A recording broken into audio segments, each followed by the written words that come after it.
I think we can still appreciate that we can still be gathered together and we can reflect together, and we can let this be a time of remembering what God has been doing and looking forward to what God will do. So welcome to all of you who are online as well too and joining us that way. It is good that you can be with us. We are just going to open up with a word of prayer, and then we're going to sing a song called Faithful Now. I always want to say Faithful Then, but it's both. Faithful Then, Faithful Now. And if you remember, we had this poster, this big banner that we printed and that hung outside on our trailer in August. And it was out there for months, really. And we let that kind of be our theme of the year, that, or at least the second half of the year, that God was faithful then, and he's going to continue to be faithful. And we know that because he said he will, and we trust him. So let's bow our heads together in prayer to open this meeting and declare our trust in him. Father, we look to you. We lift up our eyes and we know where our help comes from. It comes from you, the maker of heaven and earth. And God, we look to you, we call out to you. We thank you that when we call, you answer, that you have sent your Holy Spirit to be in us as a deposit guaranteeing our inheritance, as our strength and anointing each day to go out and live for you, and giving us the strength to obey, and giving us the strength to love you and love our neighbor as ourselves. God, we have so much to thank you for. We know that you have been so faithful over this past year, and we trust that you will continue to be faithful. And God, I pray that you would continue to lead this church, guide us. I pray that we would act in the power and authority of your Spirit, and I pray that we would serve you wholeheartedly.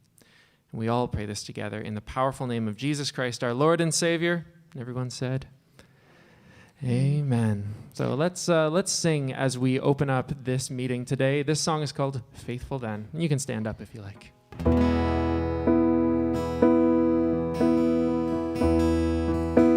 I'm holding on. I am holding on to faith, because I know you'll make a way, and I don't always understand, I don't always get to see, but I will believe it. Yes, I will believe it. You made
can have a seat.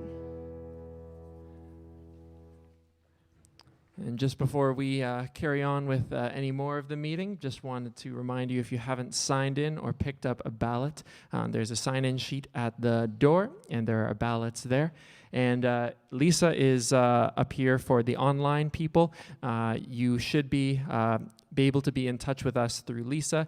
And if you have any questions, is it email or is it chat through the? Yeah. Yeah, so chatting through YouTube or Facebook is the best way to get a hold of us, and Lisa will be monitoring that. And I think that's all the announcements I've got right now. And I don't have an agenda, so I don't know what's next. So Ken, how about you take over?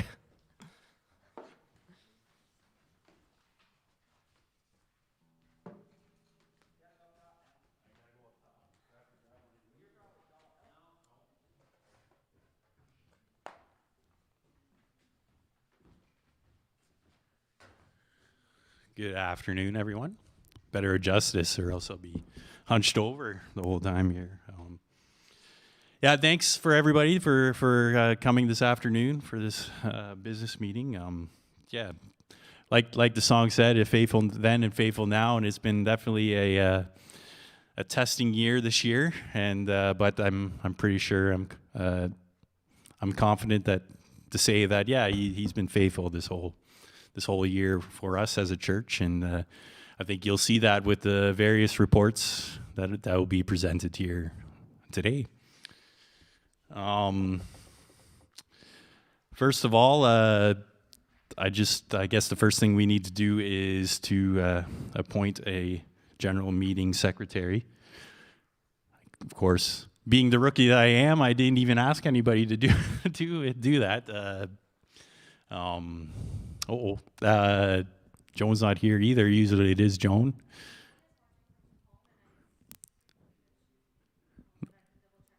Okay, we'll do that. So we'll go there, and then we'll skip that one quickly, and then we'll maybe appoint some tellers. I've asked Des, Courtney, and Megan Smith to be the tellers. So if anyone has, I guess we need to do a vote on that to allow them to be tellers. So if they want to accept that, please, let's do a show of hands here on that to allow them to be tellers for the voting aspect of it. So moved. And then we'll do a review of last year's minutes. Everybody got a copy of that in their email.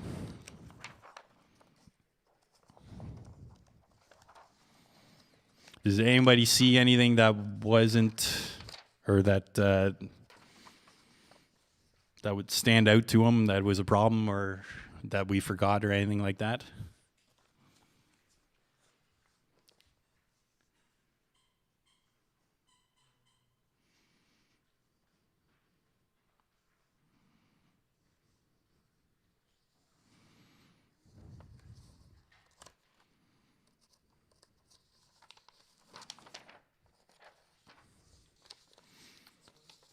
Well, if there's no problems, then maybe I'd ask a couple of the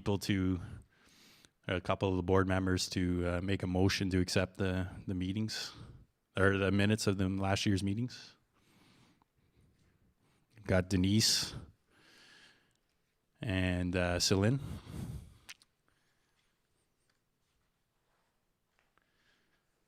And if we can have a show of hands on that. Sounds good. Maybe I should start writing down. Okay, there we go. I apologize for that. Right on. And now for the agenda, there is going to be one revision of the agenda. I don't know if everybody got that email late this afternoon. There was a little bit of a mistake, and it basically was my fault. I didn't send the proper document to Lisa to forward on to you, and it was regarding the bylaws. you guys got version 1 of it, which was just me basically filling in the blanks, saying Upper Thames Missionary Church and stuff like that. And so if you guys had a lot of questions, I apologize for wasting your time reading that lengthy document. But I guess I would just ask if we remove that part of the meeting, and we'll just send you guys the proper bylaw update, maybe summer or fall time here, and then we can discuss it at that time, and then maybe have a vote on accepting the bylaw at the next general meeting. We've had our existing bylaws since the inauguration of this church, so I don't think 1 year is going to make a difference. So if I might need somebody from the leadership group to maybe make a motion to remove the bylaw section from the agenda. Oh yes, Jesse will do that for sure. The inside joke is Jesse was the one who said, "Hey, what's going on here? This isn't the bylaw that you sent us as a leadership group." So, yes.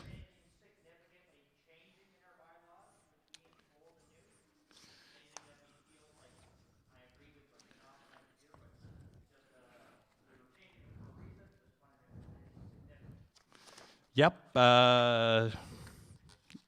As written down, that's fair enough. We can have that discussion here.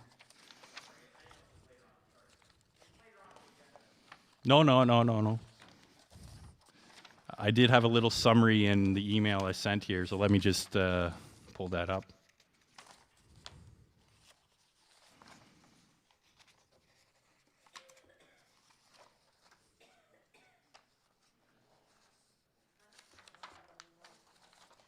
Sorry. There it is. Or no, in the agenda, or sorry, it was in the agenda, sorry. Yeah. Okay. For sure, yep. So the question was by Dean is there anything significant in the bylaws that we were changing from the original bylaws? The long answer is no, the short answer is no. The day-to-day stuff stays the same as of the operation of the church. Nothing's changed in that part, or the roles and responsibilities of the board, the deacons, and other officers within our leadership group. The role of members and voting rights and positions haven't changed. So you got to vote for your deacons, your board members, your lead pastor, the PMT, the treasurer, and the auditor, and that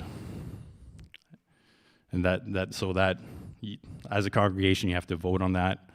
There's no changes to the minimal items required to the annual special meetings, or the amount of time of notification, or how many people actually have to show up to meeting for business to be transacted. And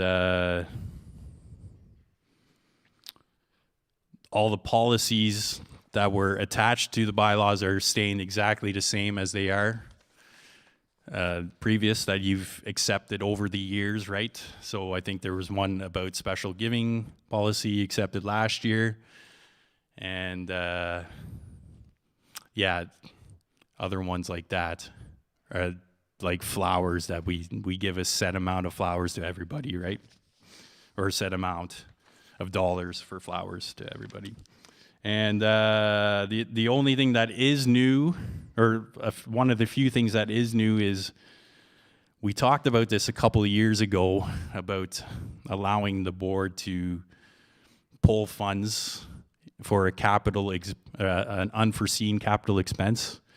And so this one, it is in the bylaw specifically now. Before, it was just a 1 year set amount just in case, and we were going to look at it at a future time, but we never did. I think we did that 2 years ago, right? And then we kind of forgot about it again last year.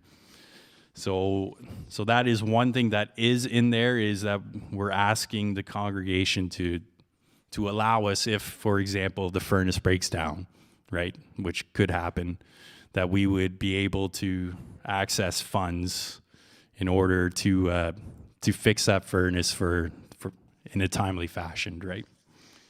And there's an updated church covenant that was written by the EMCC. And then there's just the reason why this whole bylaw thing came up is because when Pastor Ralph left us, right, we were kind of not up in arms, but we were like, so what's next, right? So the old bylaws didn't have anything, but the new bylaws actually have a like a procedure in order to find a new lead pastor, right? To make a committee and then have meetings and all that, and then bring it towards the board for a congregational vote, right? Which that part was in there. Sorry, I was blabbing a little bit there, but so that's the reason why this whole bylaw thing came up. Was there was just no procedure in case Pastor Ralph left, right? And we kind of used that as we used the new bylaws as a template in order to make Pastor Nate our lead pastor. And then, there's just some clearly defined circumstances in which the EMCC would actually might have to intervene if there's a problem with the board, right? Basically, so yeah. So I'd make a motion that we accept the agenda, but we don't do the updated policies, but we do vote on number 5. Number 5, Sorry? which is No, Oh. he said we accept the adjusted agenda, right? So I think we should vote on number 5 as an item, because if we push that off to next year, we won't have that in our bylaws. Fair enough. So my recommendation is we vote on item number 5 and not. Okay, yep. We're voting to approve the agenda, so. yeah. So we're not going to vote on the For board. everything else, but we will Yeah. address the situation with the capital expense, basically. Yep. We can do that for sure. Yep. Is there any other questions or any additions that they would like on the agenda?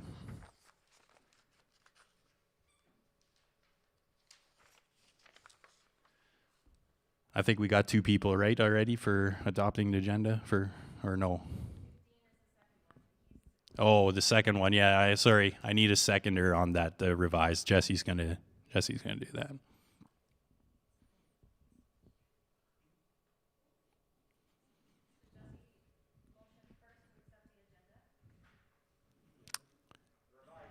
Do revised agenda. Yep. Oh, there you go.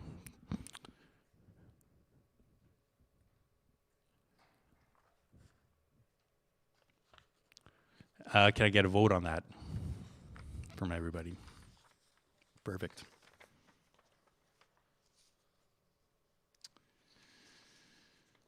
All right.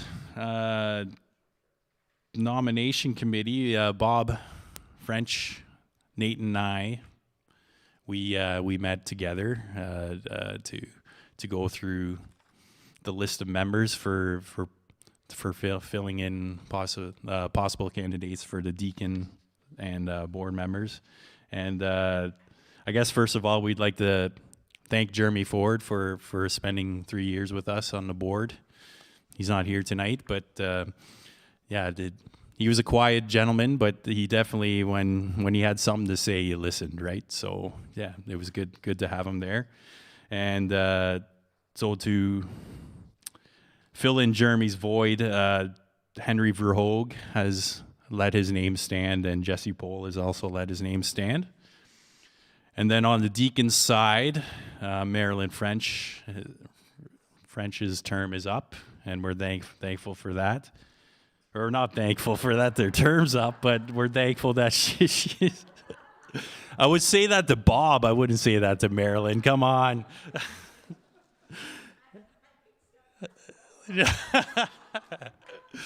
All right. And then for man, I feel like Henry Rogue right now.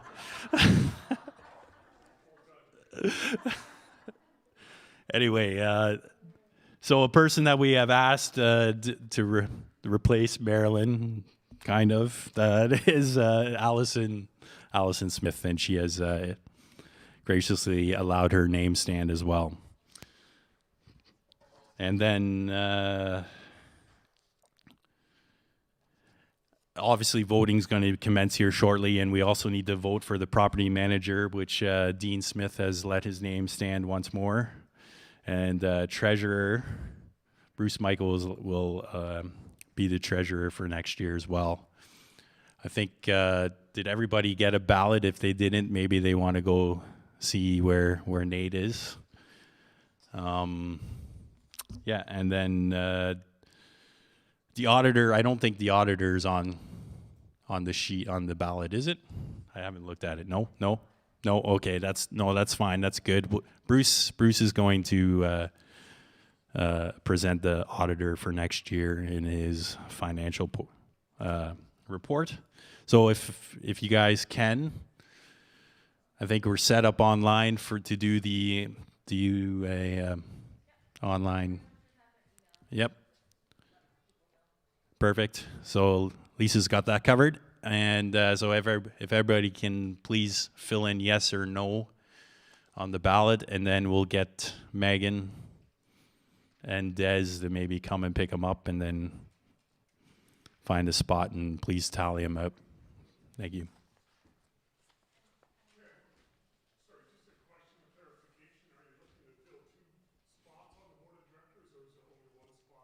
No, sorry, yes, okay.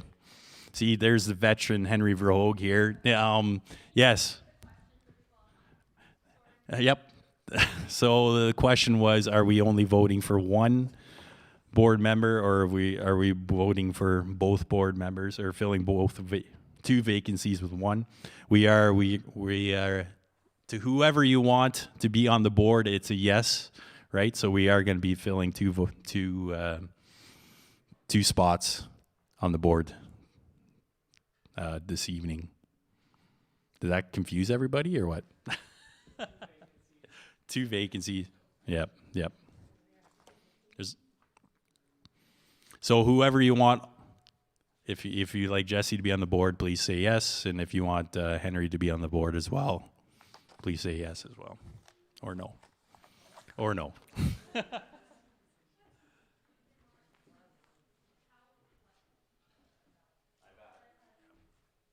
Yep, Des and...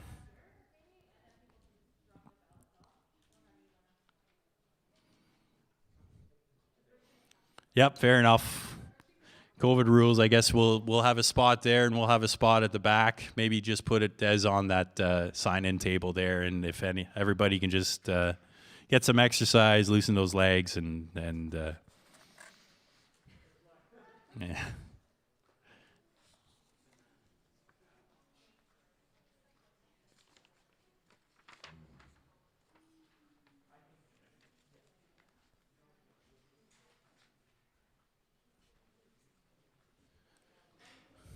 While we're doing, or maybe we'll wait.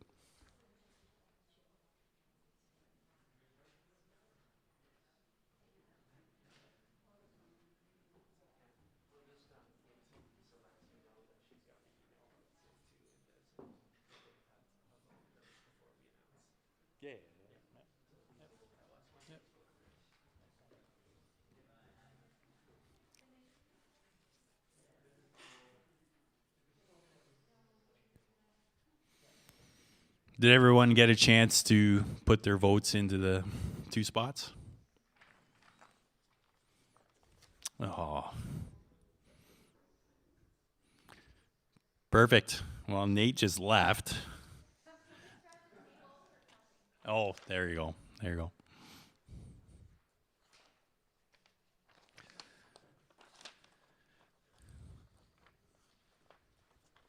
Well, I'm bad at telling jokes here, so maybe we'll go out of order a little bit. And we'll do the board report first. How's that sound? Then I'm pretty much done. No. Fortunately, I'm not really good at just improvising or saying what I need to say. So I got a pre-written speech here. And yeah, so I won't be looking up. So if you guys need a little cat nap, just go ahead and take a little cat nap while I'm reading this off. But yeah. So first of all, I would like to thank all the board members, Jeremy, Joan, Fred, Celine, Bob, Bruce, Matt, and Denise for being part of the leadership group this year. I just wanted to let everybody know that along with our regular meetings, we had to come together to sacrifice more hours from our family and dealing things with COVID and pastoral changes. All the members of the board brought something different, like I said earlier, and to the table. And collectively, as a group, we were unified and worked well with each other. Like always, we didn't agree on every little detail, but as for the bigger items, like showing our appreciation to the community for what they do for us, like the nursing, or for the nurses, or helping those in need, like specifically if there's somebody in our church that needed some gift cards or something like that, we had that available. Dealing with government restrictions, and along with the deacons finding and presenting Pastor Nate as a new leader, we were all in agreement, and I'm so thankful for that, because it just made everything fairly easy. Since we're talking about Pastor Nate, I just wanted to let you as a congregation know that the UMC denomination was involved with the process of finding a new lead pastor right from the beginning. That Pastor Ralph announced that he was resigning. That announcement from PR really caught me off guard, because obviously he held a special place in my heart, because he was pretty much the one that brought me back to a walk with Jesus, and Mary, Teresa, and I.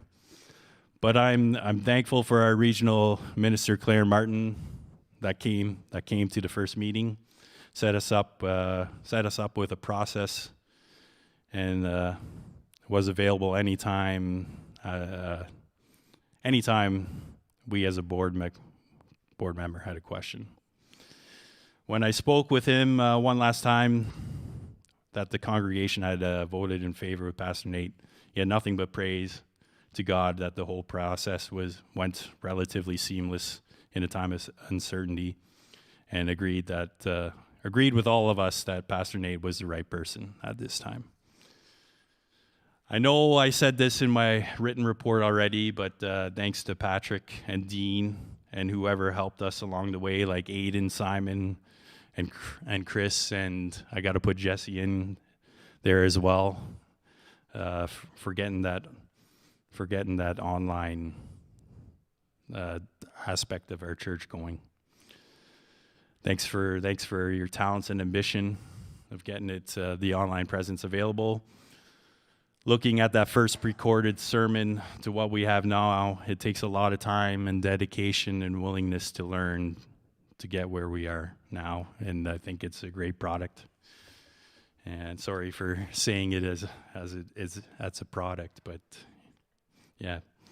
As a congregation, please continue to pray for your leadership group as a whole. Hopefully we can all get back to normal operations sometime soon, but with that, we're still going to be having some challenges ahead, like filling an associate pastor position, which Nate will be talking about later. And now that 2020 has happened, what does church look like going in the future? And of course, our continuing discussions on what to do with this building and this property, which I admit have stalled this year with all the other things that has gone along. I just wanted to end my report by saying that you don't need to be on the board to help us out with any of these upcoming challenges. If God is speaking to you in your heart to help us, or even leading one of these challenges, please let myself or any of the board member know. I think subcommittees can be built anytime when necessary, and as seen in this past year, if we have the right people in place, then we can do things efficiently and effectively in a timely fashion. That's all I have to say. Does anyone have any questions about the board aspect of it?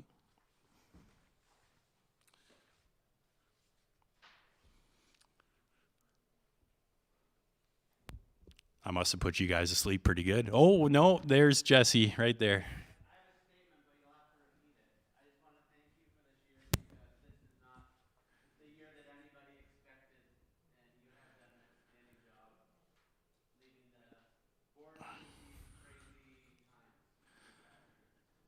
Well, thank you for your kind words there. But yeah, I'm going to redirect it and say it was a group effort by everybody, right? I'm just the guy with the microphone right now. Anybody else?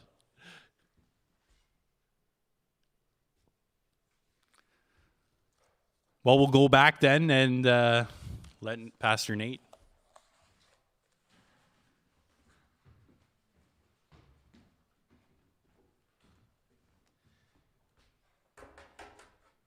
Wow, I feel really short right now. Sorry, I got to do that. Thanks, Ken, and appreciate everything that you just had to say there. And I know that today can, in a lot of ways, just seem like a day where we're kind of artificially divided as a congregation into members and into adherents. But I just also want to say, I mean, I know we have a few adherents here, and they're working, so they're not even paying attention to me. But thank you, thank you. Oh, they are paying. Look at that. I just wanted to acknowledge too that this whole church has been such a blessing to be a part of this year, members and adherents alike, because people are taking seriously being part of the body of Christ here. And that has been a huge blessing. It doesn't matter what your official status is, and I know that at an annual meeting when we're getting together to do a bit of a recap of the year, it can kind of seem like this is the business side of things, but at the same time, like, we're a church, we're the body of Christ, and to all the members and adherents who make Upper Thames Missionary Church the body that it is just such a blessing to be able to work here among all of you. And it's good that we are journeying together. I think this is an important part of the year for all of us right now to focus on some of the challenges and strange new things that we've encountered over the past year. I know that together, all of you, I've heard lots of stories from within the congregation of you relying on the strength of Christ in your journey over this past year. The Spirit God has put in each one of you, in each one of us that binds us together, is we've needed the Holy Spirit like no other time in our lives, and we've needed the Holy Spirit really deeply at other points in our lives, but together we have just we've never been through something quite like this. So I'm glad to be part of this body that God is forming here in Mitchell. John 14:15-16 says, "If you love me, obey my commandments, and I will ask the Father, and he will give you another helper to be with you forever." And I think this is a year where we have all of us realized just how much we need help.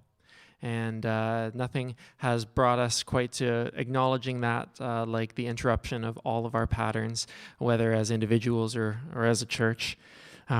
We need help, and we still need help, and that's, I think, going to be a continuing theme through 2021. As individuals in a church, we have to remember to cry out to God for help. He is faithful, and that's why we sang that song to start off our meeting today, because we need to remember that He is faithful, and we need help. And if we have those two parts of the equation right, then I think things will balance out in the end. We must learn to continue to help each other as well, to bear each other's burdens at this time, because it's hard to bear each other's burdens when we're not doing all the same patterns that we're used to. But as a church, we need to bear with each other, bear each other's burdens, support each other, walk with each other, show love and grace to each other more than any other season I think we've been through as a church.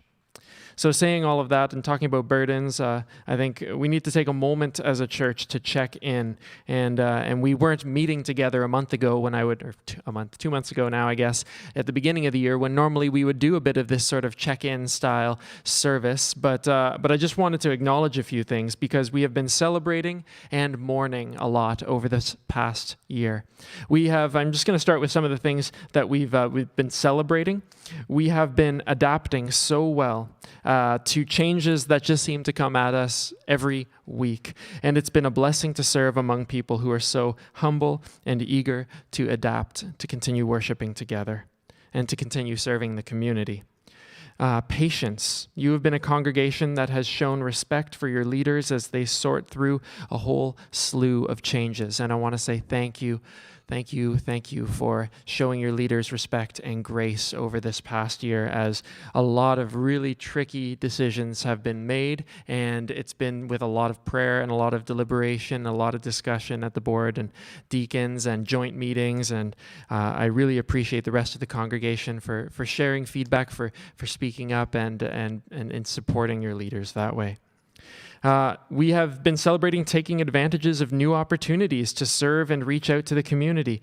Right? We have done outreach that we've never done before as a church, and it's been received incredibly well in the community as a testimony of why we are continuing to support them. Like we are sending letters and letting them know we're praying for them as we meet a small physical need, whether we have done that for nurses, teachers, school bus drivers, nursing home residents.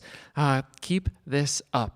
Right? As a church, I really hope all of us can keep these creative ideas coming up, because when we are putting it out there that we love these people, that we are praying for them, and it's accompanied by really a small token act of service, I think it carries so much weight in the community for the fact that we really do love them, and it gives us a voice to speak both challenge and invitation in the community, because you can't just walk into the community and speak only challenge and never actually share the love that we talk about. So I think that this has been just a wonderful year to show that this church cares. Online worship and outreach, like worship nights, regular services. People have been watching our services, not just from within the church, but people who are curious about church. I know stories of people who have been watching who have not been in a church building for years, but they are watching our services. There are people who are estranged to the church for different reasons, who have participated in the online services and who are talking with people from our church about those services. Those are really amazing stories and things to celebrate over the past year. We have had people we have run at least 5 studies. I couldn't think of all of them while I was sitting down to write this, but I know we've done at least 5 studies, and that's increased even just over the past couple weeks as a bunch more have been run. But we've been able to continue teaching about the Bible, continue supporting each other through different groups and studies that have been for different seasons of life, right? Whether it's a parenting study for moms, that kind of stuff. So that's a huge thing to celebrate. We've been taking advantage of those online and in-person opportunities that we've had.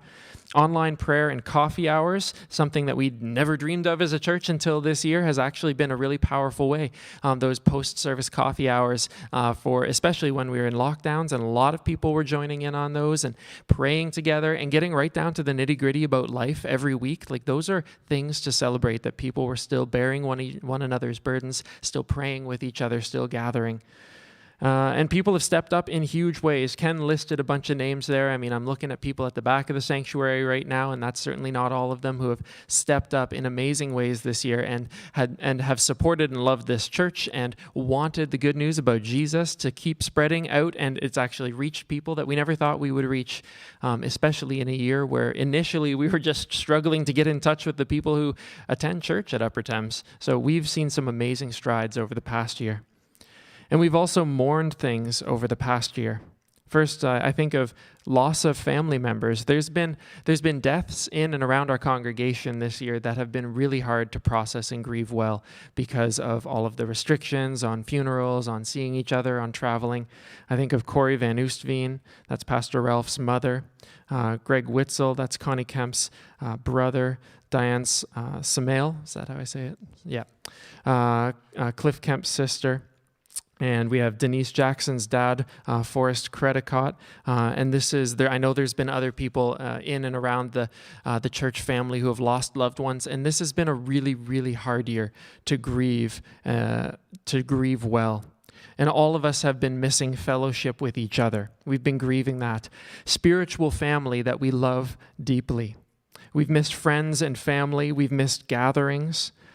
Of course, then, we can't forget Pastor Ralph and Kim and Ava leaving, and of course, Michael and Alyssa, too, who were off around different parts of the world, and we didn't always see them, but we loved and cherished them deeply, too, and we will continue to love and support Alyssa and Michael as a church.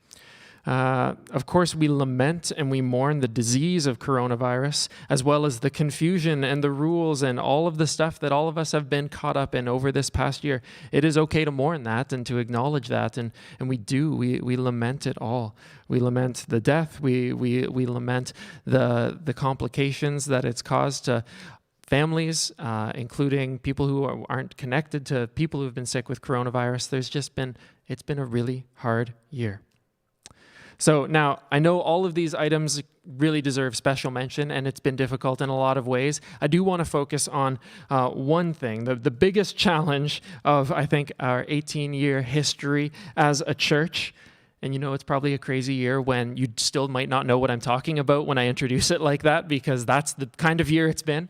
But I think the biggest challenge we've had as a church over 18 years has been the departure of the founding lead pastor, Pastor Ralph. And he's someone who I loved deeply and respected deeply and worked with so well, and I enjoyed working with him for 7 years. And it was hard to hear back in February of last year that he was talking to another church, and I knew that this certainly could lead to him taking off, and it did. And we all heard about that back in August, and I just want to say, as a church, you've all adapted so well to losing someone and a family. Pastor Ralph and Kim, who were so deeply loved, they both did an amazing job in serving this church for 18 years. Their kids were amazing parts of our church family as well. And you've done very well as a congregation in processing that, and I know it's been a very difficult thing to do, to process that this year. Lisa has stepped up in amazing ways as the new church secretary and administrator. The board has done an amazing job of filling in some of those gaps as well. I know that other people have stepped up to just help out with the deacons. I know you've really stepped up as well, and with the board supported me as a pastor, and we've made a lot of decisions together and supported each other. So we have continued to do group work, not just, it hasn't all just fallen on my shoulders or anything. The way that God worked through Pastor Ralph was unique, and it continues to be what Lindsay and Bethel EMC need there. Pastor Ralph was always concerned with one thing, that the people of God here were submitting to their Lord and Savior above anything else. He taught carefully that the Bible would always be the way the Spirit reveals Christ to us, and from there we would be empowered to serve the community. And none of that will change. None of that has changed, I hope you've noticed, and none of it will, because Pastor Ralph and I were always on the same page about the main things. My heart is that this church will continue to be a Christ-centered church, that we will continue to be formed spiritually by Scripture, by prayer, by the spiritual guidance of gifted people ministering in the Spirit's power in this church. But we have a new reality to work from, and we can't change the fact right now that we have half the pastoral care potential within the church, less than half of that if you consider the fact that I've taken on some new responsibilities aside from taking on pastoral care that Pastor Ralph did too. Kim and Pastor Ralph loved this congregation so well, and I want to be thankful to all of you for being so gracious with me and with Allie, and caring for us, and we feel so deeply loved by this church, and we deeply love this church as well. And I think that we've seen an even healthier, in some ways, version of church emerging out of this difficult time, because I've witnessed so many people caring for each other from within this church. So many people who are pastorally caring for each other, people who have gifts to encourage, people who have gifts to listen. And I have seen that, and you have been supporting each other so well in ways that I couldn't possibly, Pastor Alf and I together couldn't possibly fill in, but you have been doing that for each other in really important ways this year. So I want to thank you for that, and I want to encourage you to keep doing that and keep caring for each other. I'm eager to serve you all in this season. I love to serve, and please get in touch with me if there's anything that you want to chat about. You're not interrupting, and I know that you might think, well, like, Nate's busy. He's the only pastor here right now, and I want you to know that you are welcome to give me a call, to send me an email, to work out a time that we can meet up, or whatever that might look like. I want to be part of your lives and to journey in following Jesus with you, so you're not interrupting. And you are welcome to get in touch with me. But I'm so glad that you've been supporting each other so well. That being said, I think we also need to, as a congregation, prayerfully consider the hiring of another associate pastor. This person needs to be someone who gets our DNA, who is open to being shaped by our mission statement. If you remember it, right? You can summarize it as up, in, and out, but it's up as following Jesus, in as equipping believers, and out as bringing blessing to our world. And we need a person who has different skill sets, probably different than the last time we were talking about this at an annual meeting. Since we have strong music and tech and youth ministry potential all within this church, and they need support and guidance. So we need to ask ourselves, how can a new pastor bring more structure and more health to these great and changing ministries? This is the season to dialogue openly. We, as we say on the board of directors, it's about having your say, but not necessarily your way. And so let's be courageous enough to speak up and to listen up as we are in this season of talking about what might God have next for us. And listening up, I might add, is often much harder than speaking up sometimes. So we need to do both. What God is leading us toward, right? What our brothers and sisters in Christ are sharing right now is, and it's not just about like a few minutes at an annual meeting, but it's about good, healthy, open dialogue as a church about what do we need from a pastor who's going to support these various ministries. We need to continue talking about this over the next season that we are in.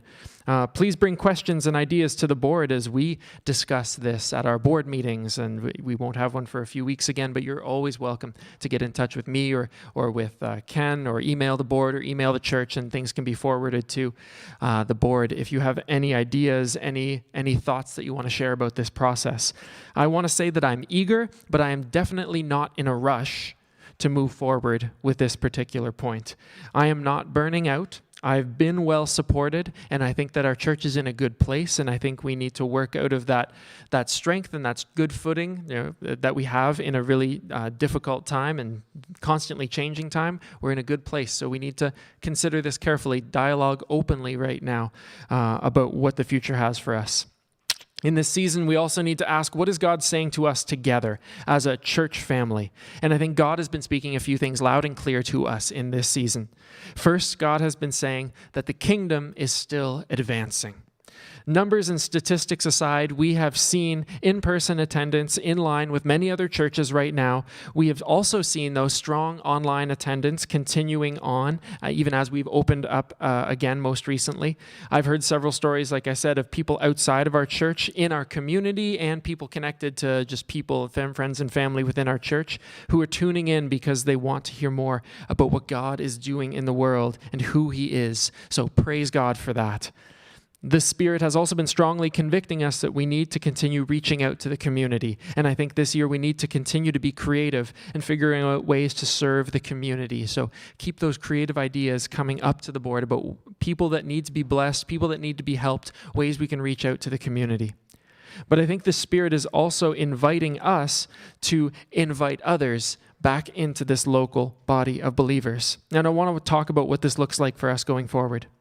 I think we're entering a season that needs to be dominated by this theme word, and it's this word, if Bruce wants to put it up there, together.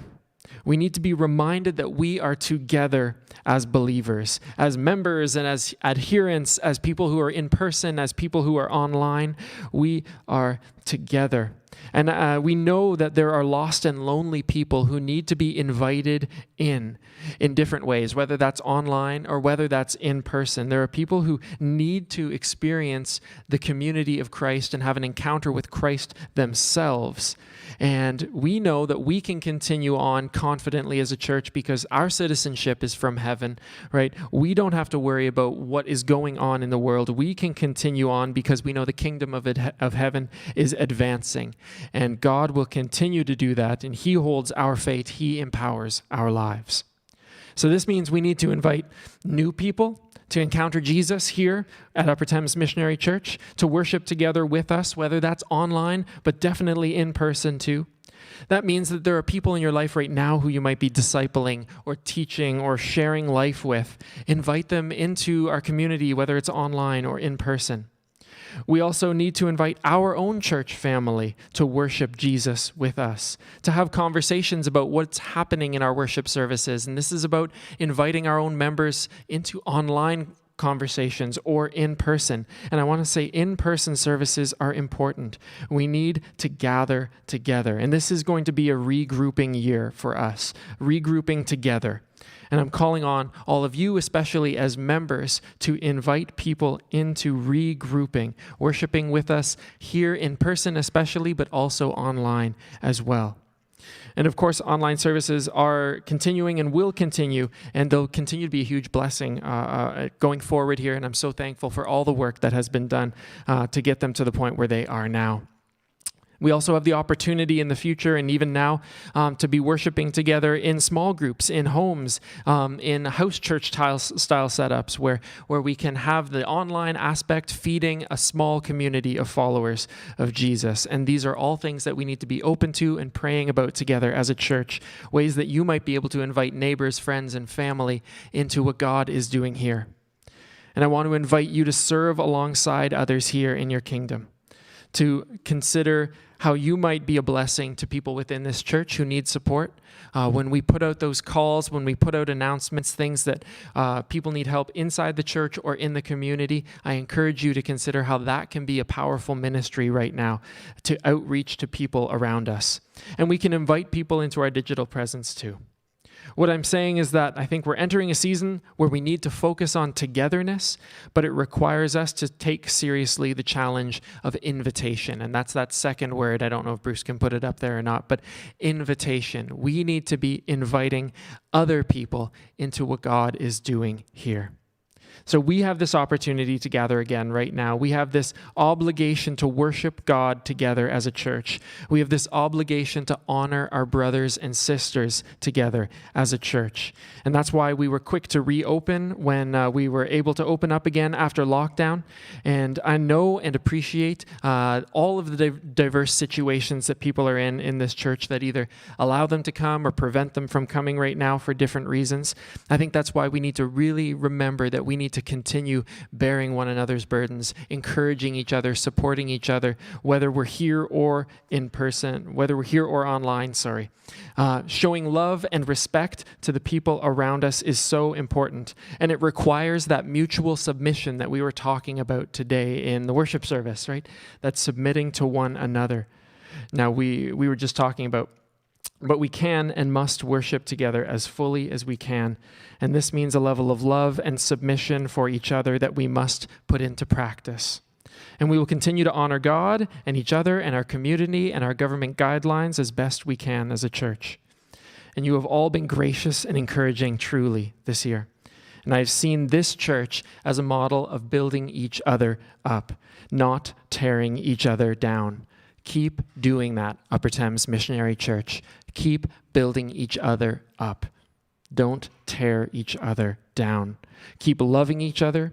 Keep your eyes fixed on Christ and love Him more and more every day. And out of the overflow of that love, this church will continue to grow and be healthy.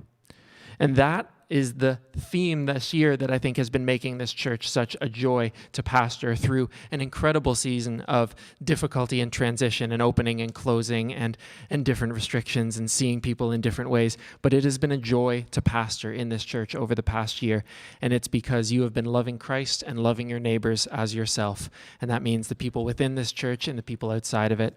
So thank you, Upper Thames Missionary Church, for loving well. I encourage you, continue to love well. And like I said, I'd love to chat. So please get in touch with me with questions, with how life is going. I want to be in touch with you, so I encourage you to do that. You can always call, email, text me, whatever that looks like. So I'll leave that here right now. I think Dean is ready to come up for a PMT report. So thank you, everyone, and I just want to bless you all. Thank you for being such a wonderful church family.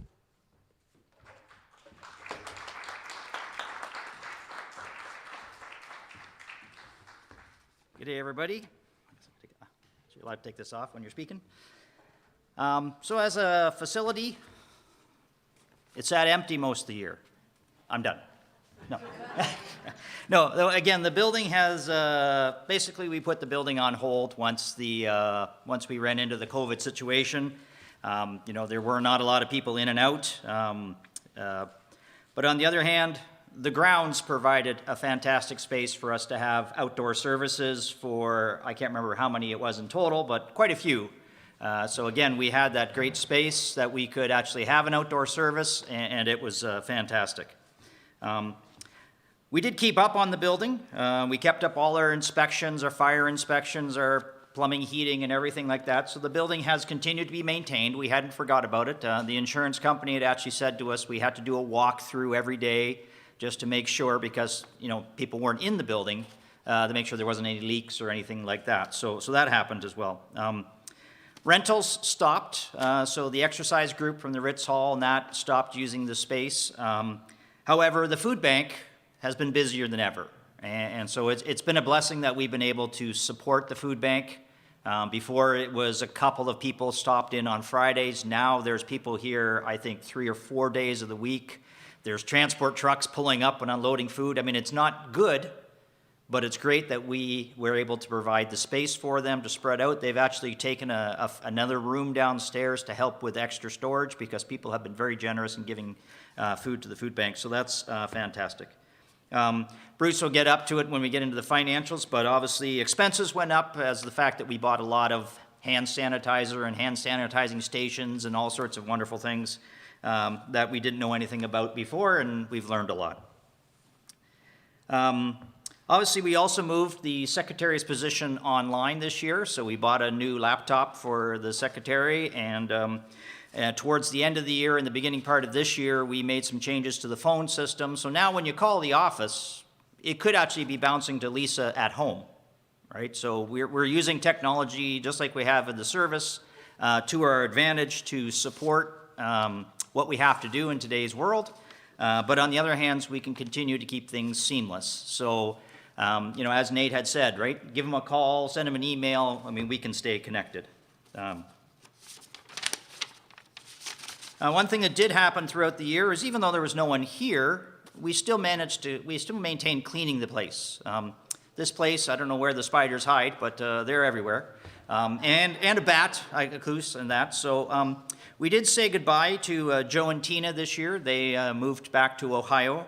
So we had an opening in the cleaning position. So a special thank you to Sydney Smith and Brodwin Aldridge, who filled in over the summer, who just kept the bugs and the spider webs at bay while there was no one in the building. And then, of course, we brought on Dave Rose as our full-time janitor now. Well, not full-time, but is our janitor position. And right now, he is still operating at half capacity, so half the hours, just because of the fact that there isn't that many people in the building and there isn't as much cleaning going on. But Dave comes in here every week and cleans things up. And he's also working on Sunday mornings before wiping down handrails and cleaning the washrooms and stuff, just to make sure we're maintaining the codes that we have to do. Repairs, we didn't really do anything over 2020. It was hard to do.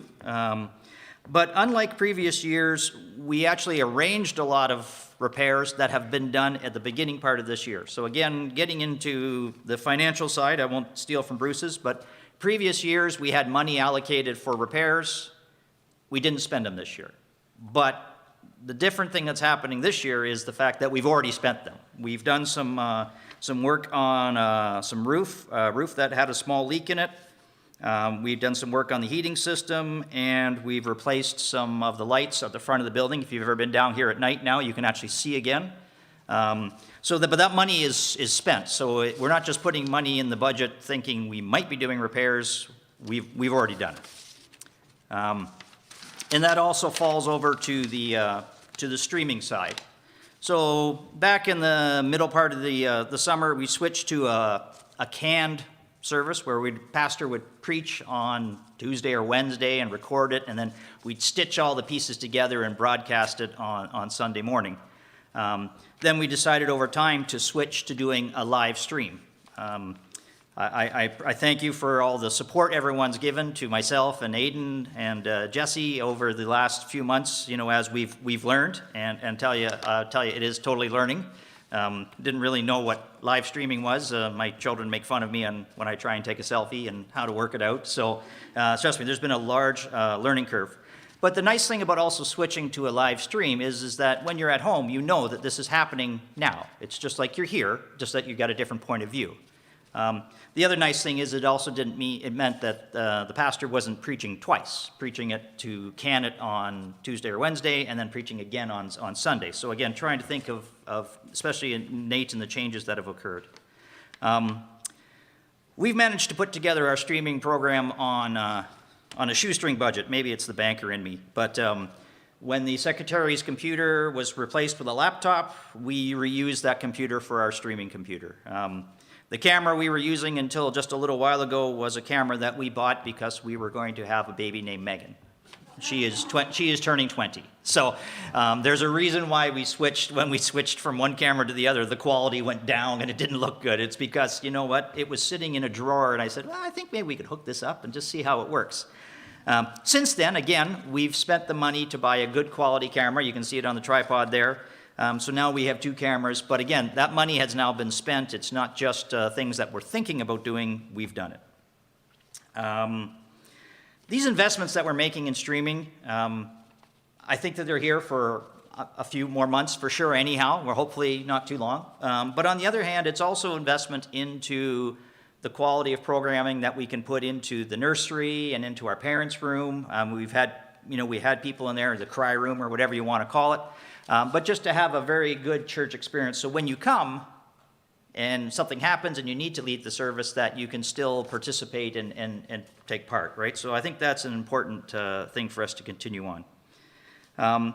Nate had talked about we have people online, right? Quite often we're 31, 35 people or screens open online watching the service, and that's removing the fact that Lisa probably has 7 of them herself because she's chatting and stuff. But we remove a few because we count as some. But there are people who are watching from home. Even today, there are 13 people that are streaming this, right? And you think of how many people are here in an annual meeting, you think, oh, people don't go to annual meetings. But there are people who are watching, right? So hello to everybody out there. And it is weird that it is reversed when you're watching on the screen. Nate and I were chatting about that. So we do have some money in the budget. You will see there is money in the budget for audiovisual equipment, and it's a bigger number than previous years. Rest assured that the banker and me won't just like to spend money for the fun of it. So the investments we're making are trying to slowly improve things as we go, right? But we've moved from can we broadcast a sermon to how do we get rid of that 193 millisecond delay between when the pastor does this and when you see it on the screen, right? So we've changed a lot. And again, thank you to all those people who have helped and supported us. I will say it was a little strange for those Sundays that it was Aidan and I and Jesse and Pastor Nate up here preaching. And we did move everything forward so that way we weren't at the back wall. You talk about people always sitting at the back at church. We were at the back wall and Nate was way up here, and it was like, feel weird. Also feel bad for the times that we have had problems, because it does happen. There is an awful lot of technology between us and the internet, And we're actually having one right now in the fact that for some reason we can't get the screen to be going to the internet. So that's all I had for my report. I think if we could ask, maybe we could take like a minute or two, 2 minutes, can just stretch and do whatever, and we can just do a quick little restart on our camera, then we will be able to get Bruce's presentation up on the screen, so. Those who are viewing and don't know how to view and vote at the same time, this would be a great opportunity if you can let them know. I don't know how they're gonna do that. They can vote now. Oh. While we take a break. They can Okay, vote. okay, you guys can vote now while we're on this break? Yes. Yes, okay, so you can just send it in through email, is it? Whatever your process was, because I knew I was gonna be here, so I didn't even read it, so. All right, does anybody have any questions for the property management? Seeing none, I will take a break and go back and see if we can get this started. So, talk, Denise, maybe you can say?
All right, welcome back, everyone.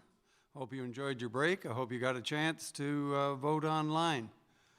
As Dean had indicated, this has been quite a year of change, and Pastor Nate as well. And that was sort of the theme that I picked in terms of the financial report, because what we planned at last year's meeting certainly changed a lot to what we actually did and what we're planning for this next coming year. We started off the year, everything was normal. We were filling the sanctuary here with people, and then before we knew it, can we start the slides? Okay, before we knew it, we were into online services. Here's Pastor Ralph preaching from his office on a Wednesday afternoon so that we could all see it on a Sunday. And that went on for a while, and they went to various locations throughout the church.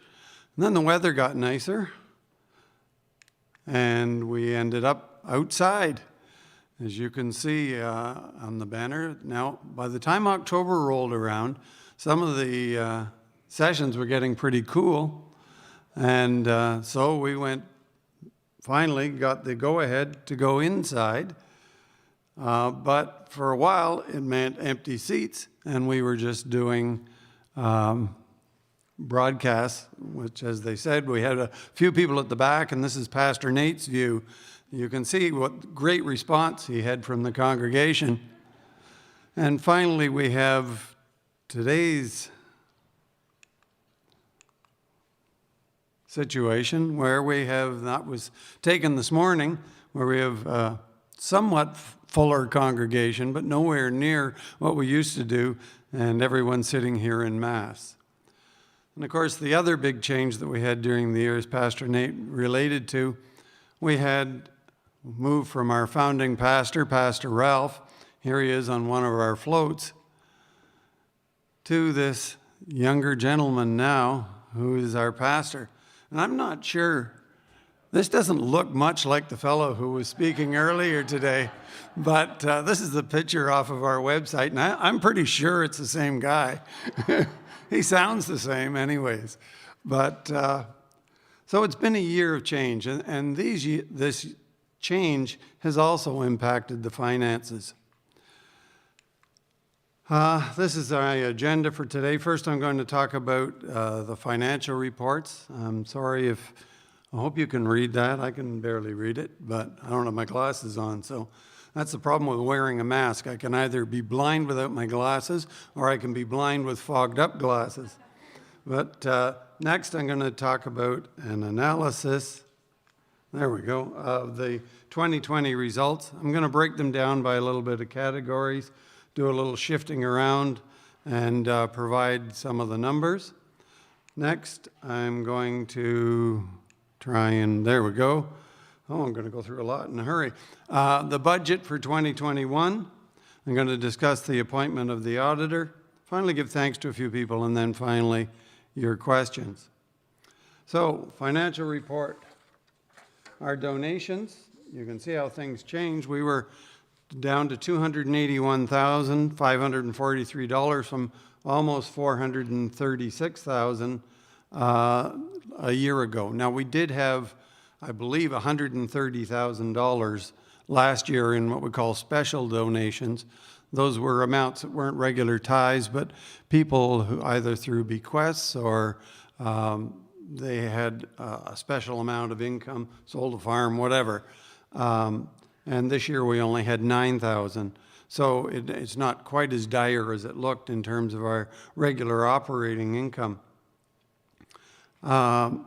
We had other revenue of 21,000, which was up from 5,800, and that's largely due to government support programs, which we received about $14,671. And we had somewhat increased of interest income as well. However, our expenses were down as well. They were down to about $285,000, which was down by about $53,000 from 2019. Now, part of that was due to the fact that Pastor Ralph left during the year, and so we had reduced payroll expenses for part of the year. But part of it was, as Dean indicated, the board realizing that we were in a very unique situation and that we needed to adopt Is that so people can sleep well during my presentation? And so we adjusted our plans as we went through the year. One of the plans we had last year, of course, as Pastor Nate related to, we were looking to hiring a third pastor. Now we're back to looking for another second pastor. But God provided a unique and qualified individual last time, and I'm sure he will this time. Now on to the good news. At the end of the year, we had almost $350,000 of accessible assets that are in GICs and cash in the credit union. We have sufficient cash to cover probably 3 months or more of expenses, which means that we could shut down entirely, take in no money, and still continue. And although we came very close to shutting down in some ways, I want to thank the congregation because they did continue to provide income for the church and continued to donate faithfully, and we appreciate that. And we had virtually no debt at the end of the year. There were some outstanding bills, and I think there was one of the bills Dean referenced. I actually did charge, because the decision was made last year, and we paid it early in January. I actually charged it to last year because we had room there. But there's a lot of churches that have had to lay off staff. Some churches have closed entirely. A lot of parachurch organizations have been severely impacted in terms of their donations. And I just praise the Lord that in advance we were prepared and able to cope through a time like this. And I haven't been moving my slides forward. So there we go. There's all the stuff I just talked about. Just to show you a comparison of year by year, the blue line is blue bars there are our income for each of the years. That's 2017, 18, 19, and 20. You can see that there has been a fair reduction in 2020 from 2019, but we're really not that far below where we were in 2018. And again, I'm very thankful that we're in that position. And hopefully as things open up next year, we'll continue the climb that we were on prior to COVID adjusting. Now I've taken the results that are both in the budget and in the financial statements, and I've sort of grouped things together. And what I didn't realize till after I did it that I was largely doing it in the same way that Pastor Nate talks about up, in, and out.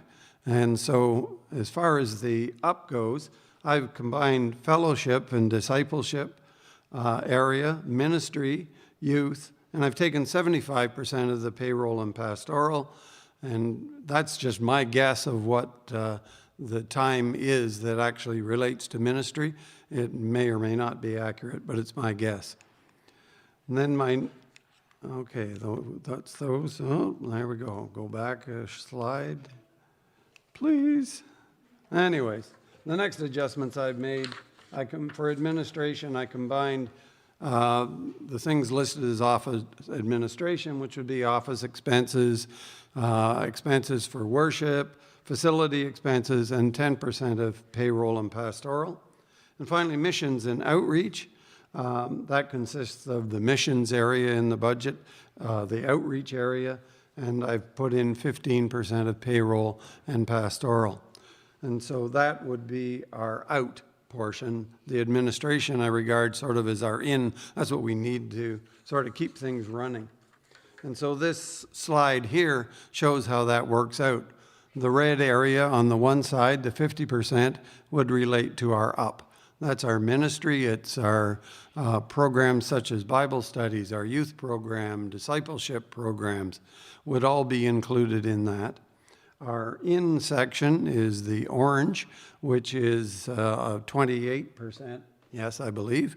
And finally, the out section is 22%, which includes our missions and our offering. Now, we started off the year with a bang with Moncton Meets.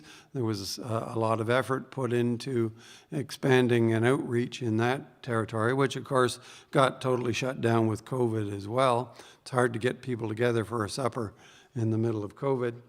But we have added some things, such as as Pastor Nate referred to, as reaching out to nursing homes, reaching out to teachers, reaching out to bus drivers, and people in the community who are working hard and faithful during this time of COVID. So our outreach has not ceased, it's just gone in different directions. Finally, I'm going to discuss the budget. And there we go. There's, okay, and let's go back. There we go.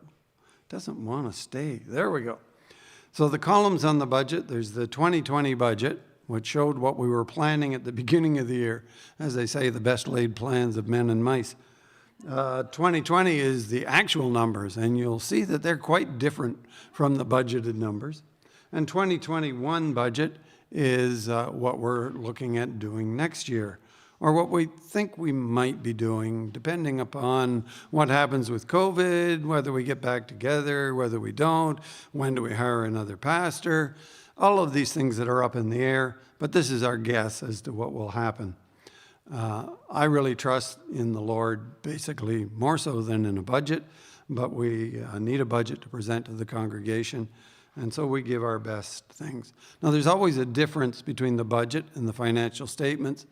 That's because a lot of programs, like Bible studies, for example, people will pay for the book for the Bible study, and the total amount paid out for the Bible study will go into the financial statements, but we would offset that by the amount that came in with respect to the budget.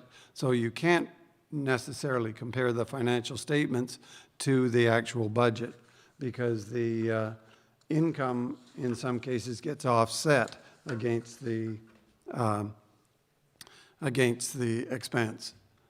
So next we have the budget. So our total expenses are projected at $308,000, which is up 12% from 2030, but it's a decrease of 21.4% from what we budgeted last year. Of course, we didn't come close to spending that. But as I said, much of our budget is guesswork, as it all depends upon the recovery from the pandemic and a return to normal, whatever that will be. Most of the difference will be made up from a projected $25,000, which we've included in the budget to be taken from the reserves. But again, if it's required. Last year, we projected in the budget that we would take $80,000 from reserves. But as COVID advanced and the board went along and tried to adjust to changing circumstances, we really cut back on a lot of our expenses and a lot of the things that we'd hoped to do. And I'm certain that as circumstances change this year, that the board will react in a similar way. A key amount in the budget is the provision for a second pastor, which Pastor Nate referred to. I've scheduled it, assuming we would get someone halfway through the year. I don't really know if that will be the case, but I had to include something. But that will depend on finding the candidate that God has for Upper Thames. Just as he provided Pastor Nate, I'm sure that he'll provide us with the right person to be the associate pastor as well. Finally, one thing we omitted to do last year, and we were supposed to do according to our current bylaws and to the new bylaws, is the appointment of an auditor. Let's move to that slide. And there we go. So we've previously have had an accounting firm do this for a few years, but all they really did was restate the numbers, and basically in the way that I could have done to begin with, and I really didn't feel that it was the number worth the while. So I talked to several other churches prior to this year, and most of them, rather than hiring an accounting firm to do this, because an accounting firm can't provide what they would call a audit. It has to be a qualified opinion because we take in cash and there's no way of actually confirming. There's no paper trail for cash donations. And so they can't provide a proper audit in terms of that a CA could confirm. And so most other churches just have someone within the congregation And the purpose of that is to make sure that, to look over, to see if there's any mistakes, to see if there's not money sort of going out the door in the treasurer's pocket. I think all I have is my phone and my mask, so I think we're okay. And so I've spoken to Alison Verhoog, and she has indicated that she would be prepared. I've lost my slides again, but that's okay. She's agreed to let her name stand as an auditor, and I would therefore like to nominate Alison Verhoog to be the auditor for the financial statement for the financial year 2021. So this really wouldn't take place until the review next year. She would review the numbers before they're presented to the congregation. Now, the financial statements will still say unaudited because they're not officially audited, but it's just having someone who has another pair of eyes, as I said, on the numbers. And I felt that Alison was uniquely qualified to do so because she has been our bookkeeper in the past, is familiar with our church, and familiar with the systems that we have. Do you want me just to go ahead and move this, Ken? And so I've moved the motion. Is there someone who would second that motion?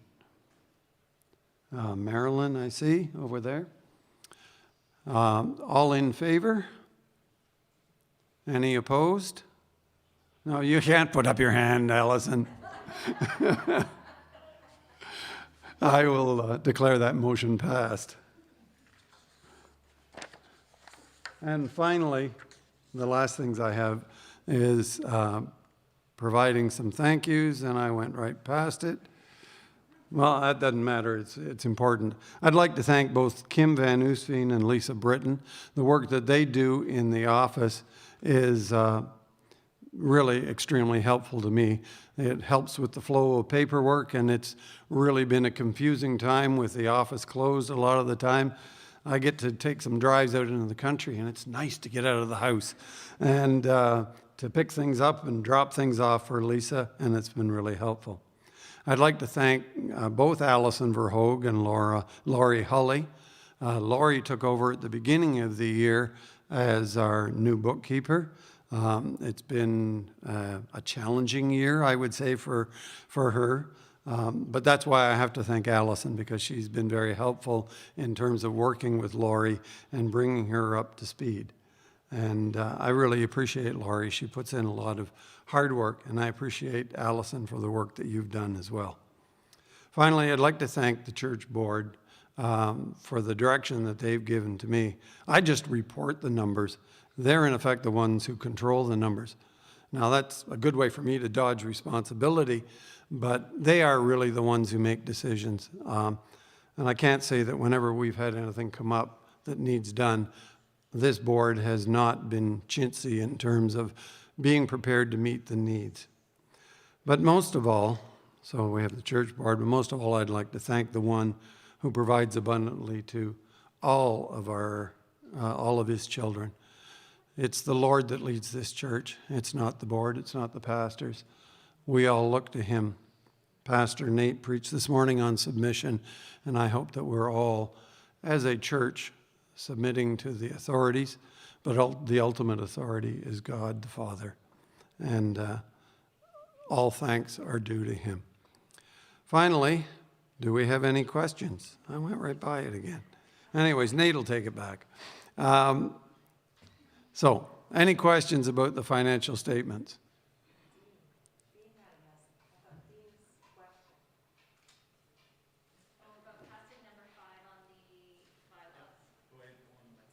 Yeah. No, he's just... Oh, with Dean. Dean had a amendment on the special provision. Yes, he did. And I've got no opposition to that amendment. And so I would certainly be fully in approval of the budget being approved, with the proviso that we would not spend capital items of more than $15,000 without prior approval of the congregation, unless such decision was an emergency situation that required immediate response by the board.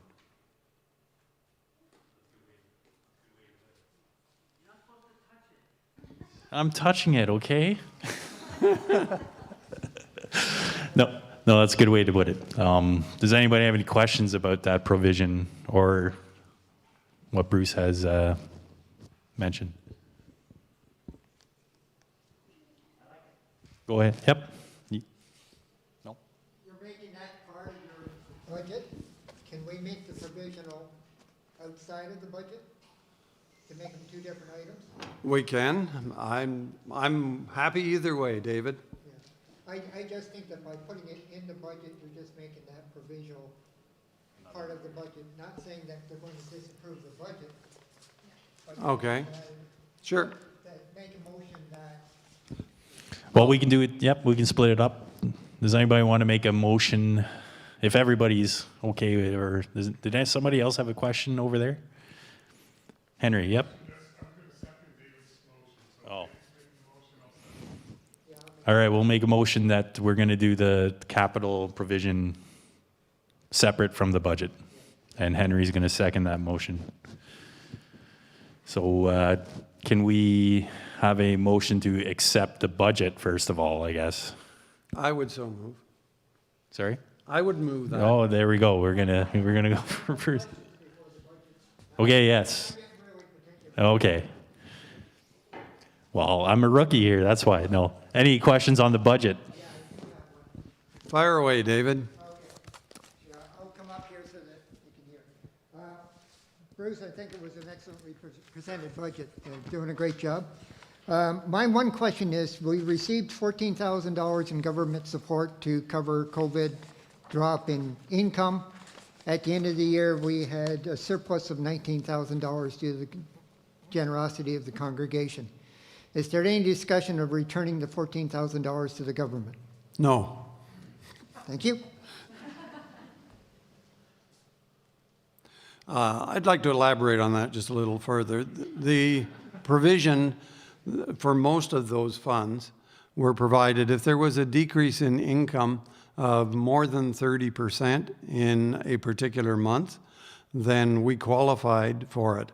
We did qualify.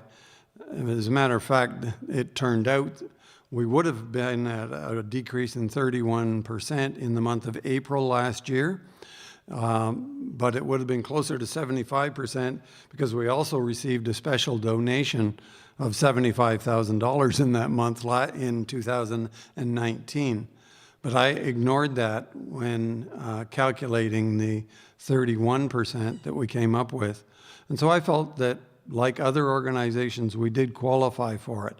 Now, we didn't qualify in any other month, and so we didn't request it. Now, that has continued forth into this year, and I fully anticipate that we'll probably apply for another amount for January of this year, when our income declined fairly substantially from where it was in January of 2020. So it's my intention to apply again for this year. I feel that if it's a program that's available to all, and we qualify, that we should be able to benefit from it as well. Would you like to say anything in response to that, David? Or? I understand the provision and the response to it. I think it's the responsibility of the congregants to support the church and not the government to support the church.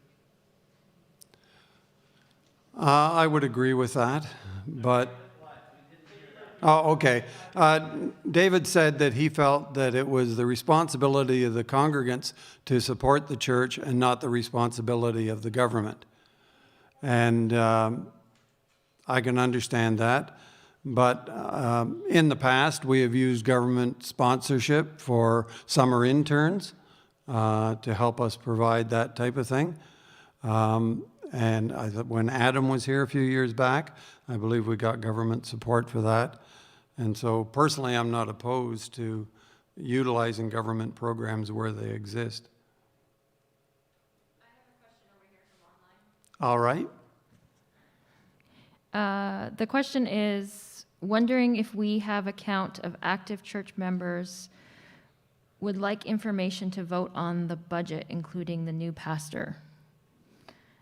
So I'm guessing she's asking if we Do we have can- an accurate count of people who are regularly donating? Is that the question? Or? Oh, okay. Probably about our voting Oh, in. okay.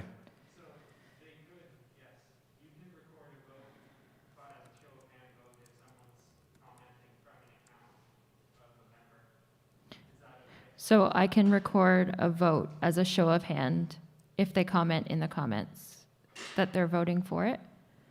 Okay. Yes. Yes, if a motion is put forward and a vote is asked for, they can either put yay or nay in the comments, or yes or no. And Lisa can pass that on to us, and we can add to it. Yes. Yep. Okay, thanks. I think there was a motion put forward. We're discussing it at the moment. No, I mean, do we need a motion to accept the online votes instead of being in person? I think if, as long as they're members, they have a right to vote. To attend online. Yep. Yep.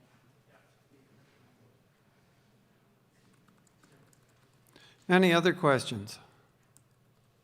Any other questions online? I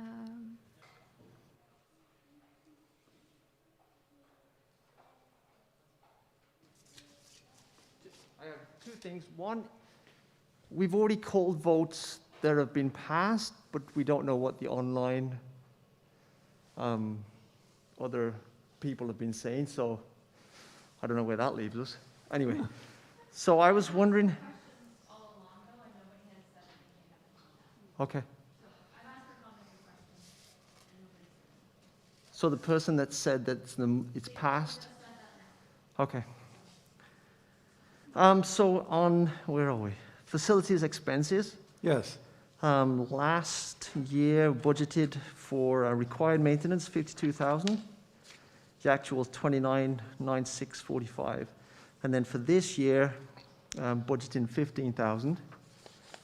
I'm just curious what the 52,000 was that was budgeted for. We only used 3,000 of it, and what we're expecting to use the 15 for this year. And then for furnace maintenance, was budgeted 77. We only used 500, and then 20,000 for this year. So what are the expectations with that? I'm going to pass that on to Dean to answer because. Yes. Yeah, we're sure. So I'll go from the back because it'll be easier. So this year's the budget increase for furnace maintenance is a result of inspections that we had last year. That when Culletons were in, we have two pumps that are in need of repair, and we also have some valves that have to be inspected by the government and replaced each year. So they've already come back and said, this needs to be done, and we've received actual quotes for them. So if my memory serves me right, that's around about 15,000 of the 20,000, and then we have 2,500 each year, which is for the annual maintenance inspection and the ability to call them in on a Sunday morning without paying emergency fees, and then 2,500 extra of other incidentals. We fixed a fan, this year that stopped working, and this one here stops working quite often. So that's what that one is. So if we back up to your previous question, the one before that was the 52,000 from last year. I don't remember. Most of that, I believe, was brickwork, Dean? Oh, yes, that's right. Yes, thank you. Yes, so this year we managed to do just repaired the loose bricks that were above the entranceway coming in from the back middle doors. When you come in there was chunks of bricks that were falling off and stuff. Those have been redone by, I can't remember who did it. Thank you. JDK? Yes. Yeah, so they repaired that. They looked at our other bricks, so the bricks around the top parapet and stuff like that are degrading, but his comment was, we don't need to do those right now, but we had budgeted that amount in the budget last year, thinking we had to do the whole parapet around the top as well as the above the door. So we've held off on that. You know, he's fixed what we got to fix. But maybe this is another item that I didn't really talk about in the PMT report. You know, for how many years have we been in this building now?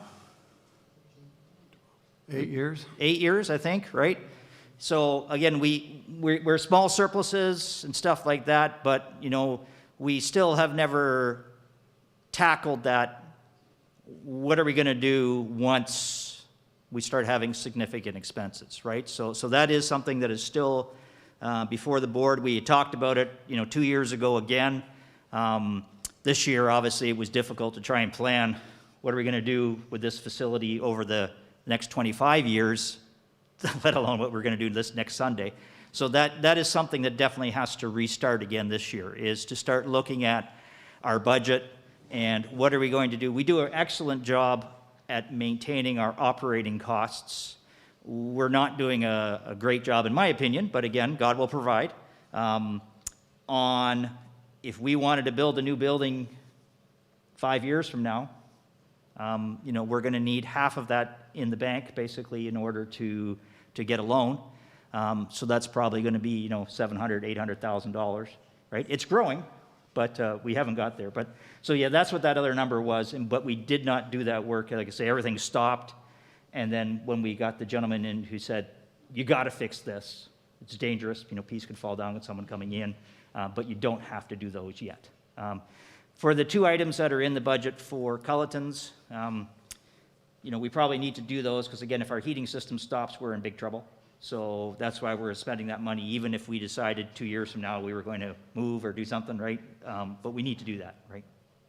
So I think those are your two? Yeah.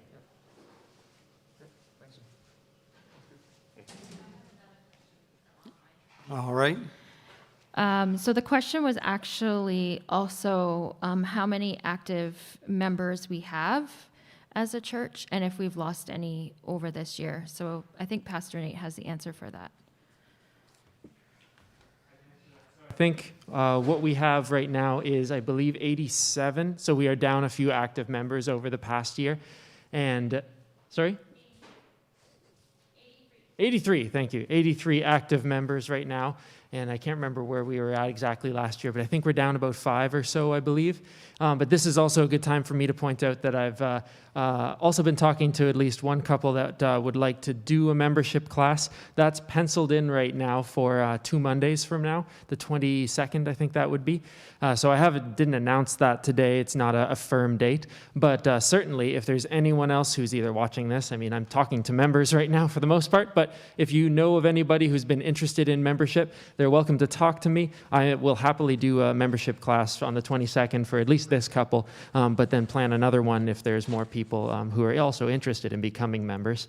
And then just to address maybe how this question was kind of confused with the first one that we tried to address earlier there, definitely apologize to anyone who's watching online right now who wasn't made aware that a show of hands vote could just be voted on by voting and letting your say be known to that particular motion just by saying yay or nay online.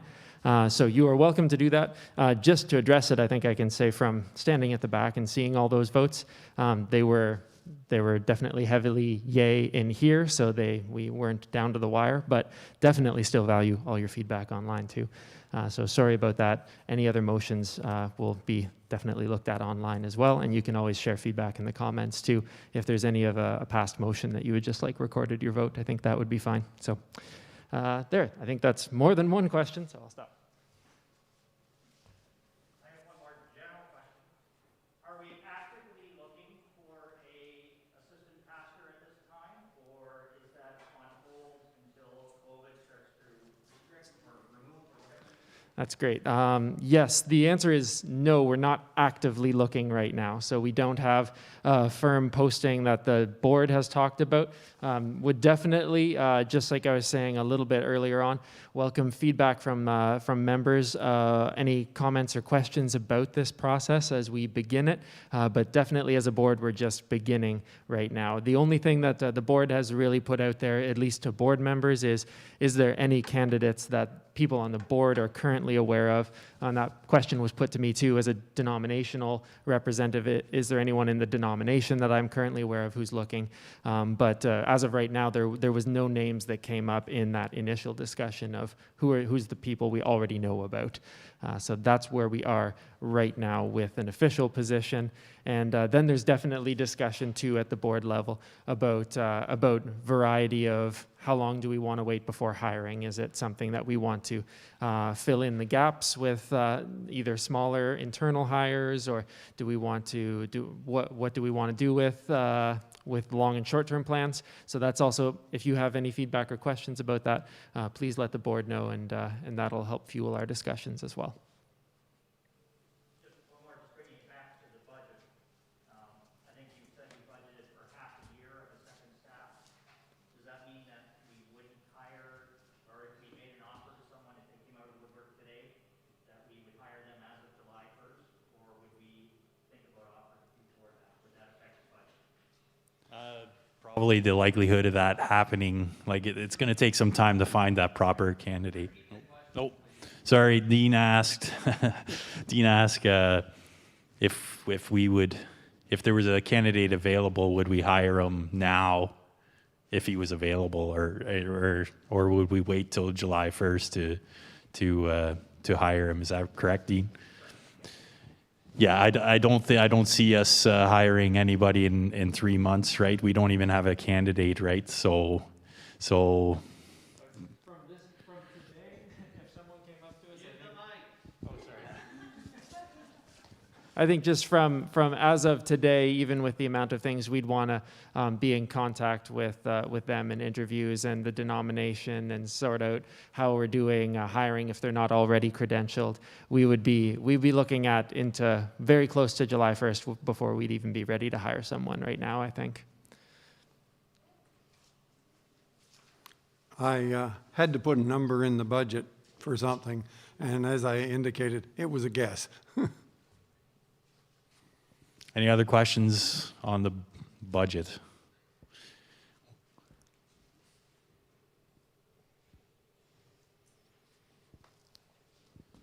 Yeah, I have to apologize too. I kind of forgot about the online presence there, so sorry if you felt like you were getting ignored there, and yeah, sorry about that.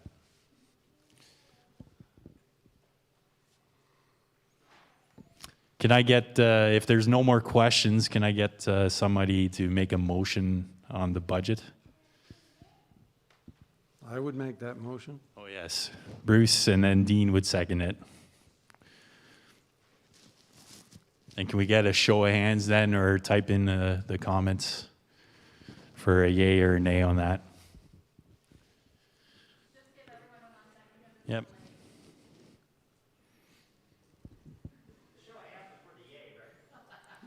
Oh, yeah, eh? Yes, for the yay. Sorry. Oh. Yeah. Do we have anyone opposed to the budget? Yeah, do we have anybody opposed to budget online? Or not online, in person here? Or online. Okay, go on, guys. All right. Thanks, everybody. And then we'll can somebody make a motion on the provision, the capital provision where, okay, we got Dean and Jesse on that. And can we have a yay vote here in person? And if you're online, just type yay and nay. And is there anybody opposed to that? So budget and the provision has been passed.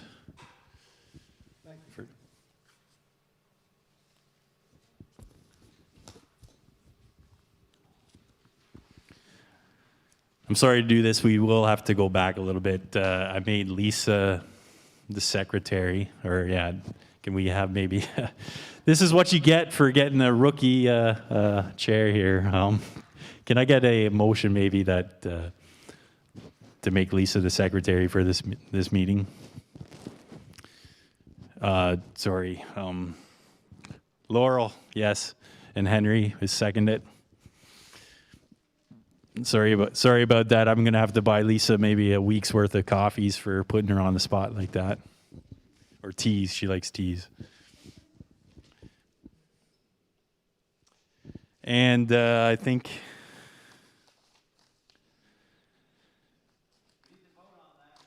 Oh, we need to vote on that. Can we have a vote on that? Yay.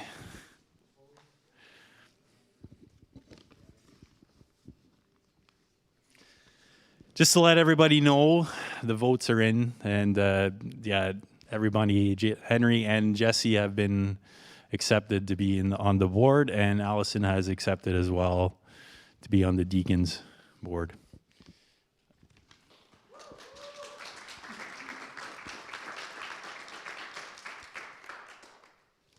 Can I get a motion to destroy the ballots?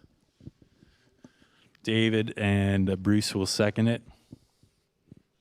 And can I get a show of hands or type it in? That has been passed as well.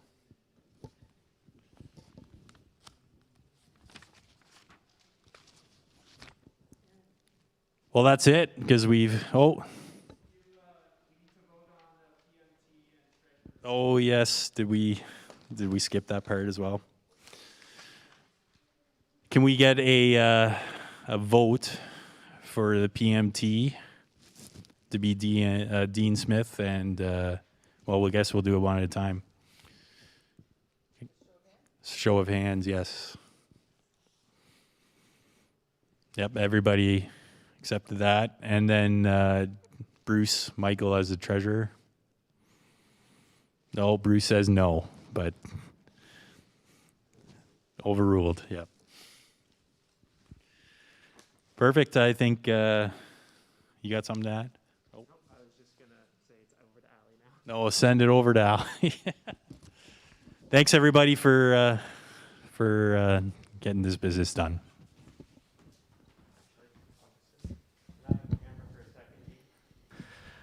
I'll just say, too, because I'm not doing the closing song with Allie, how much I do appreciate working with all of you, and thank you so much for participating in this annual meeting.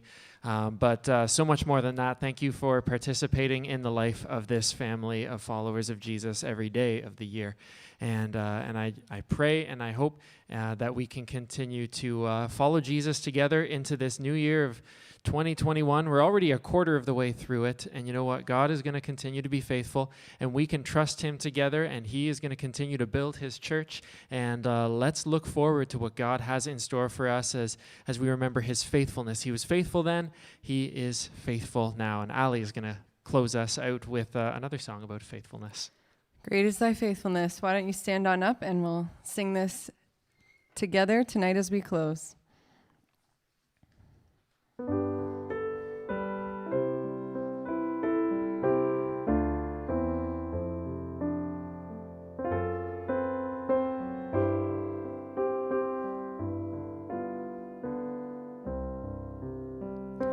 Great is thy faithfulness, O God, my Father. There is no shadow of turning with thee. Thou changest not, thy compassions, they fail not. As thou hast been, thou forever wilt be. Great is thy faithfulness, great is thy faithfulness. Morning by morning, new mercies I see. All I have needed, thy hand hath provided.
that it? All right. Go in peace to love and serve the Lord. Thanks for joining us here. Thanks for joining us online. And we'll see you next time.